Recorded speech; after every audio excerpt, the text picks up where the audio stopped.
Today on the YY family, I'm gonna find out what makes some animals mammals. I have hair. My dad's gonna show me how planes fly. Time for the protective glasses. Zygo and Grandpa Matt are gonna show me all about eclipses. Oh no! The ocean wrecked my sandcastle! And I'm gonna find out about high tides and low tides. And Uncle Micro is gonna show me how our ears work. Wow, I can hardly wait! Come along with me and meet the smartest family in all the town. The YY family. Mom can make it plain to see that what goes up eventually comes down. The YY family. Come and meet the YY family. We got a lot of real know-how. Grandpa knows a lot about flying. Ask him and he'll show you now. Why do airplanes fly? When I land, I'll tell you why. Meanwhile, there's a dragon making some kind of a potion in a vat. The YY family. And Grandma's no stranger. She can teach you all the dangers found in that. The YY family. Max is a mechanical marvel. Why? I know copy kind of guy. Maybe he can show you the answer now. If you want to take a look inside.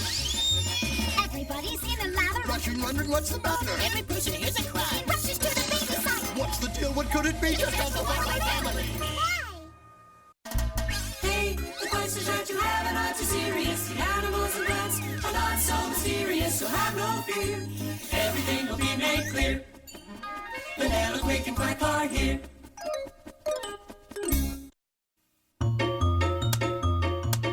There. It's a perfect clubhouse. I love it. So, what kind of club are you gonna have? A science club? A kids club? A kids and birds club? A club for all the pets in the world. For lions and tigers and bears and fish and whales and... They wouldn't all fit. Maybe you should make it a club for mammals. What's a mammal? You are, Victor. But why am I a mammal? There are a few simple features that all mammals have that make them different from other animals. All mammals are vertebrates, like you. See how your ribs attach to your backbone? A backbone makes me a vertebrate? Exactly. That's what vertebrate means. Then cows and bears and kitties are mammals too. Yes, but there are more rules for mammals. They're also warm-blooded. That means mammals can keep their own bodies warm. That's why Zygo always feels warm. But a reptile like me feels cold unless I've been someplace warm. Got a hot rock? Then I must be a mammal. I'm a vertebrate, and you can't get any warmer-blooded than me. No, you get warm from the sun or other warmth, but not from your insides. We're warm-blooded. And we're vertebrates. Sorry, guys, but mammals also have fur, not feathers. Does head hair count? Absolutely. Head hair or any hair on our bodies counts as fur. I have hair. I can join. You had hair. Sorry, Basalt. You have scales, not fur. Okay, but wait 1 second. Oh, look! A dolphin from my mammal clubhouse! Dolphins are slippery and smooth, not furry or hairy, and they swim. Look silly in long hair. But I do have hair. It's just hard to see. That makes me a mammal, not a fish. Okay, let's see if I've got this straight. All mammals are vertebrates, are warm-blooded, and have hair. There's one more rule. All female mammals can produce milk for their babies. I have milk for babies. I can keep my body warm. I'm a vertebrate, and I have hair. Now can I... This is so embarrassing. Who wants to be a mammal anyway? Mammals can't fly, like us. You need feathers for that. That's fly. And I know they're mammals because they're warm-blooded vertebrates with fur who make milk for their babies. Mammals come in all shapes and sizes. And they're all warm-blooded vertebrates with fur, like me. Come on, Basalt. We already explained that you're not a mammal. But I want to play in the clubhouse, too. You know, Mom, maybe a mammal club isn't such a great idea. I miss Basalt and all the other animals. Nope, we need a clubhouse where we can all be together. We're all too special to be left out.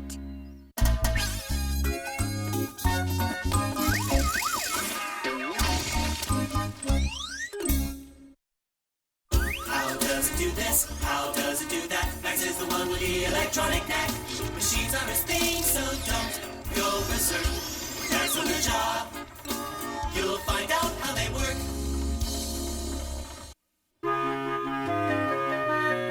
Now for a test flight. Wow! Look at it go! Say, Dad, how do airplanes fly? Let's go find out. In order for an airplane to fly, the first thing it needs is... A pilot! Well, yeah, but it also needs a force called thrust. Thrust! Yep, take a look at this. You're gonna fly a power drill? Not exactly. You see how this drill bores into the wood?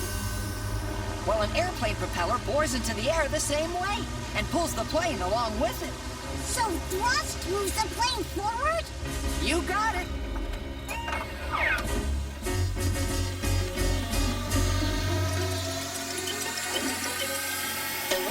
Large planes use jet engines to provide thrust.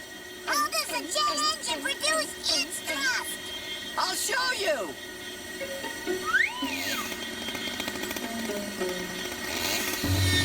Here we go. Wow! Great trick, Dad! Now the air is pulled into the front of the engine by huge fan blades. It mixes with the engine fuel, which burns and heats the air. The hot air passes out of the engine with enough thrust to push the plane forward at high speeds. So, instead of pulling the plane like a propeller, the jet pushes it. Excuse me, are you the clown that did this to my plane? Yes, I was demonstrating thrust. I see. Allow me to demonstrate thrust. Cool, Dad! Thanks to thrust, you're flying! Not exactly. An airplane needs another force to fly.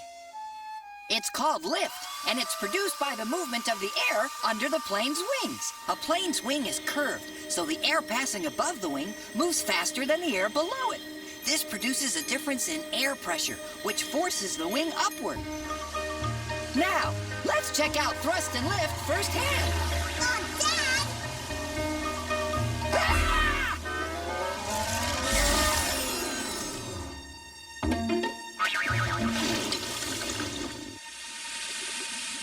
I don't think our thrust produced enough lift! There, much better.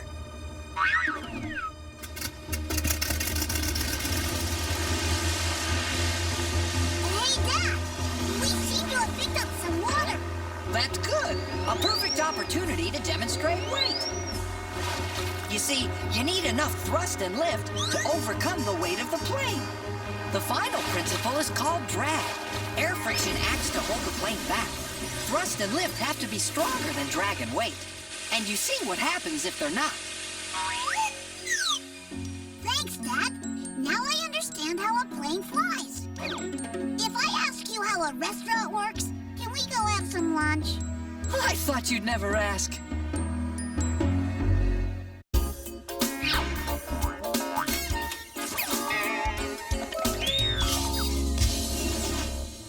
Who has all the answers about the sun and moon and stars? That would be Zygo and Magic. Who can tell us all about the atmosphere and Mars? That would be Zygo and Magic. Pick a spot in outer space, they've been all around the place. Zygo and Magic, here they come.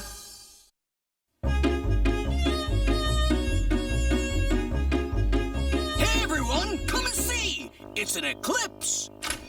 Oh! This is it! A total eclipse of the sun! Oh! Incidentally, kids, you should never look directly at the sun. To protect our eyes, we YYs have taken the special precaution of being cartoon characters. But what is an eclipse? A solar eclipse, what we're seeing now, is when the moon passes in front of the sun, covering it up. Wow! Zygo, time for the protective glasses. Ordinary sunglasses won't do, folks. Wow!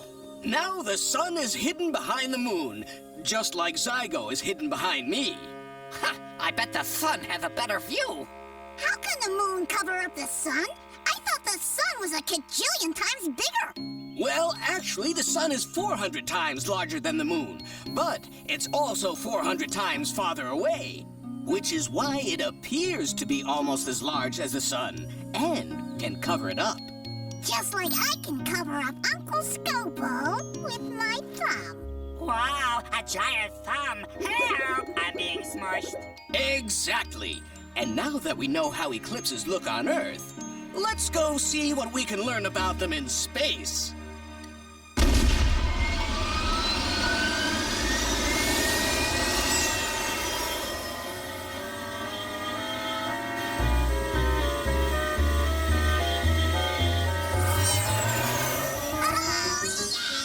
As you know, the Earth moves in a circular orbit around the sun. It takes a year to complete just one orbit. And the moon orbits around the Earth once every 28 days. So we should have an eclipse every month. It would seem that way. However, the moon's orbit is tilted slightly in relation to the Earth's orbit. Oh, okay. So the moon sometimes passes under the Earth and sometimes above it. There can only be an eclipse when the moon passes the crossing point of the two orbits, and when, at that point, the sun, Earth, and moon are lined up. So how often do eclipses happen? At any one place on the Earth, you can see a total eclipse of the sun every 300 years. But you'll get partial eclipses more often than that. Partial eclipses? Yes, when the moon only hides a bit of the sun. Hey, does the moon ever get covered up? Yep, there's an eclipse of the moon every 2 years or so. Ooh, I want to see one.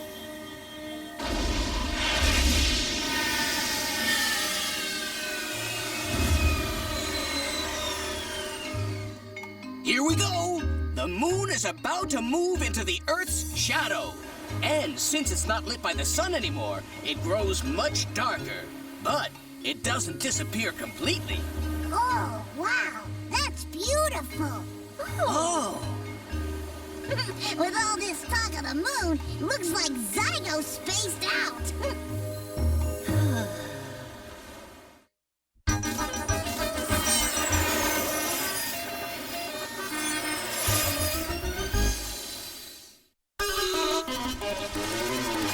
Have you ever wondered why the salty ocean's lightning thunder? What the earth is like down under? Why there's wind and snow and rain? Let Eartha and Basalt explain. Oh boy, this is gonna be the best sandcastle ever. All right, presenting Fort Victor YY. Oh no! Mom, the ocean wrecked my sandcastle. The water was all the way down there when I started, but then it came all the way up here and smashed my sandcastle into a million bits. And why did it do that? Sounds like you found out the hard way about tides. What are tides? Come with me, dear. Here at the edge of the ocean, you can see the level of the water go up and down. These changes in the level are called tides. Now, when the water reaches its highest level, that's called high tide. When the water is at its lowest level, that's low tide. Each day, there are 2 high tides and 2 low tides. Okay, I feel better now that I know the ocean wasn't picking on me. But what causes the tides?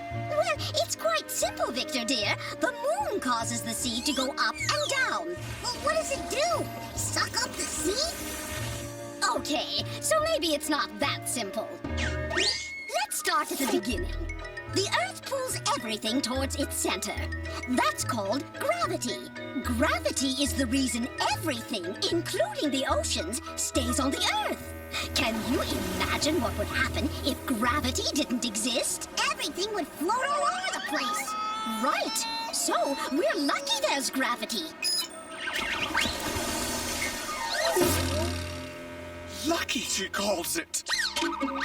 Now, the moon also has gravity, which means it pulls things towards its center.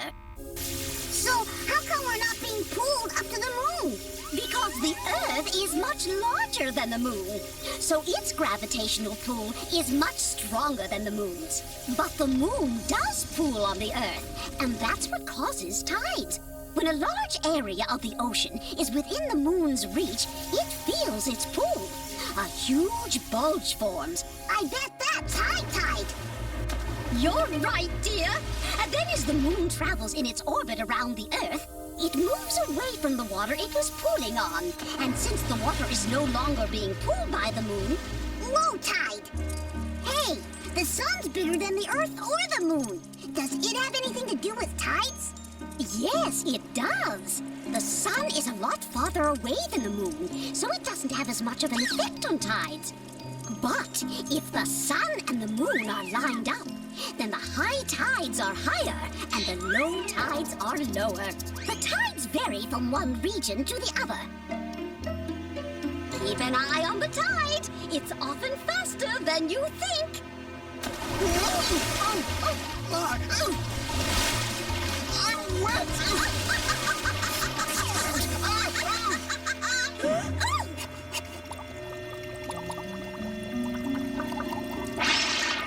Yeah, especially when there's a dragon around.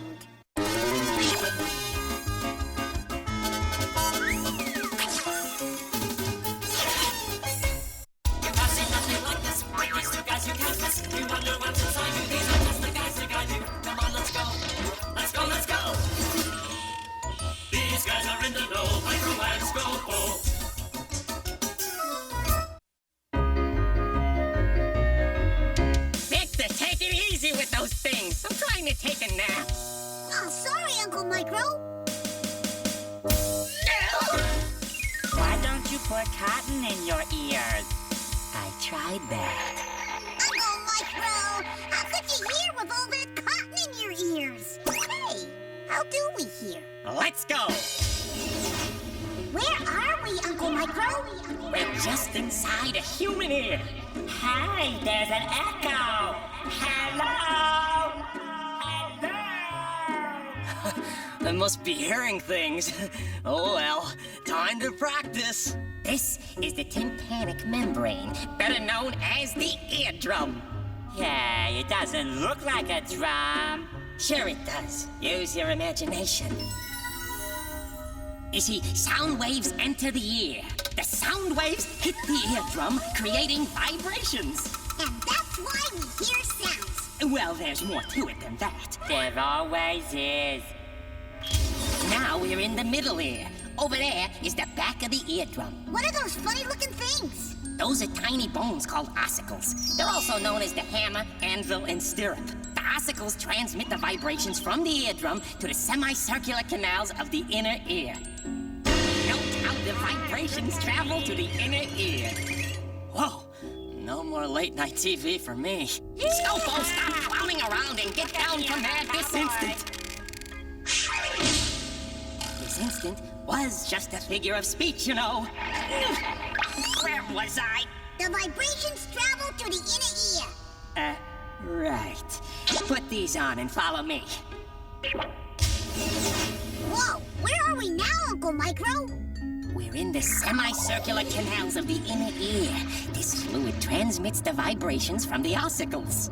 The hammer, anvil, and stirrup. Radio. Now then, these tiny hairs are moved back and forth by the vibrations. At the moment, they're also being moved back and forth by Scopo.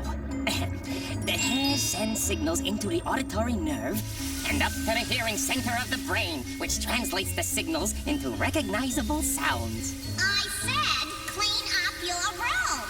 I heard you! Well, I think we've seen enough of the inner ear, thank you. Now that things are under control, let's see if the gizmo can tell us where we are. We're inside the ear of a rock musician about to practice. Rock musician!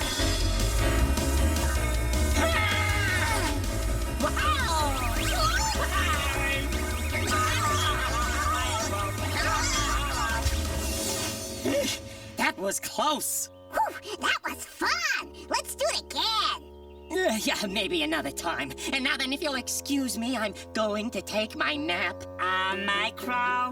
And I don't want to hear any more drums. Fad Fad Micro!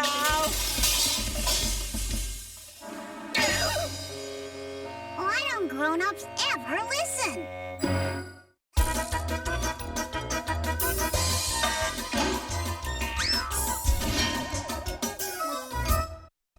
Well, Victor, what'd you learn today? Oh, tons of neat stuff. I learned that some animals are mammals. The warm-blooded vertebrates with fur that make milk for their babies. Does head hair count? Absolutely. I learned that a plane's wings create lift, and a plane's engine creates thrust, and that's how it flies. I learned that the moon gets in front of the sun and causes a solar eclipse. Incidentally, kids, you should never look directly at the sun. And the moon also causes high tides and low tides, because its gravity pulls on the Earth. Hey, that moon really gets around. Ha! I bet the sun had a better view. Sounds like a pretty big day. It was, but he still had plenty of questions left for next time.